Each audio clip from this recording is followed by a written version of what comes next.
Good morning all.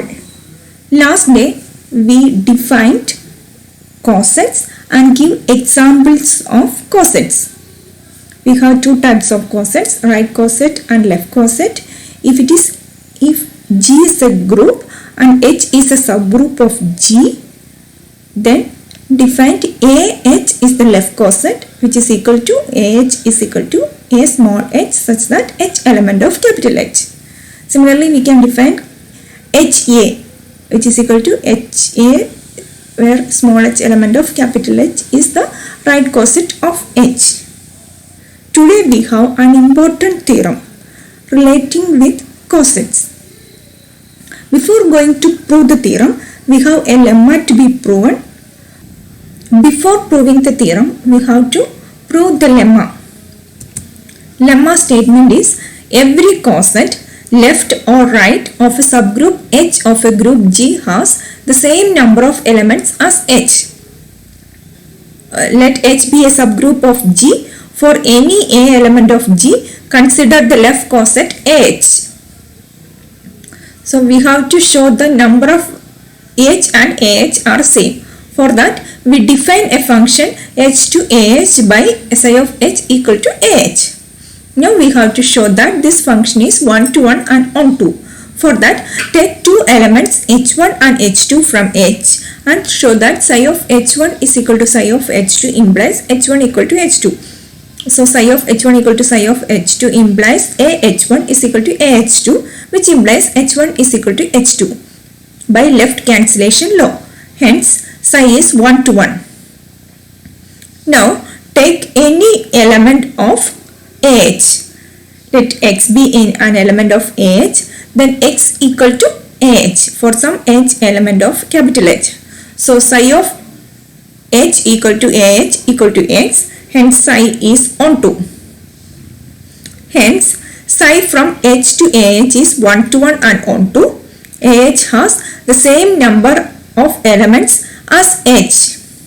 Similarly, considering the map phi from H to A defined by phi of H equal to HA, we can show that HA has the same number of elements as H.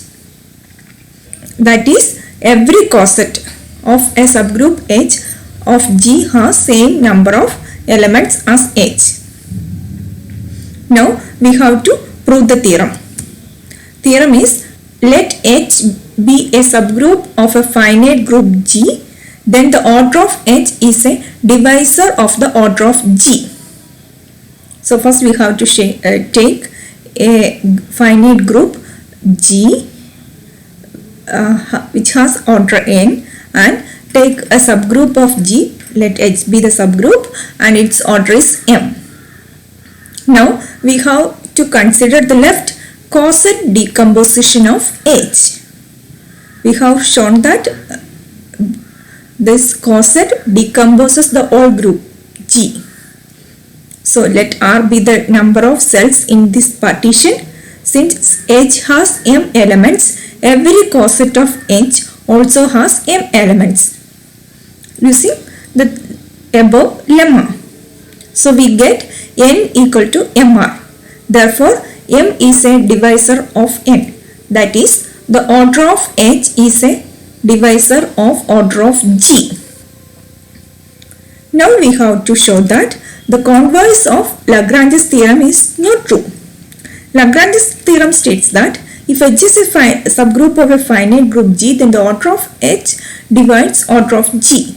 Converse of the theorem is if G is a group of order n and M is a divisor of n, then G has a subgroup of order m.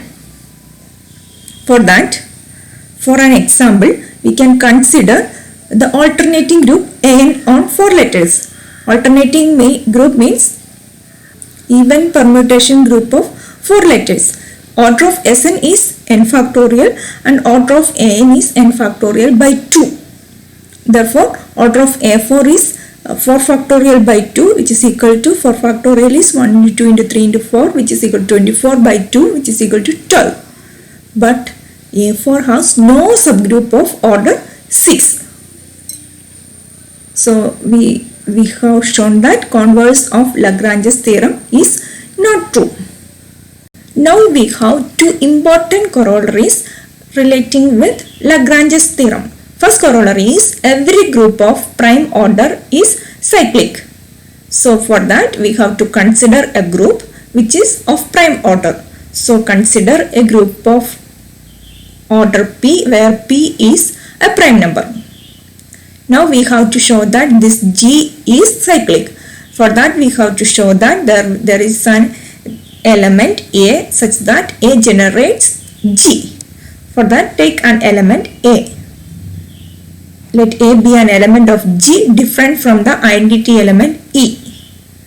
Now consider the cyclic subgroup A of G generated by A. Obviously the subgroup A has at least two elements, A and E, the identity. So it will have two elements. Let the order of A be M. The cyclic subgroup A be M. Then M should be greater than or equal to 2. It has at least two elements. So this M should be greater than or equal to 2. So by Lagrange's theorem, M divides P. So here P is a prime number. This is possible only when M equal to P, that is G equal to generated by A. So G is cyclic. Prime number no it has divisors itself and 1. So and this M is greater than or equal to 2. Therefore M should be equal to P. Then G equal to generated by A, and so G is cyclic. Now second corollary is the order of an element of a finite group divides the order of the group.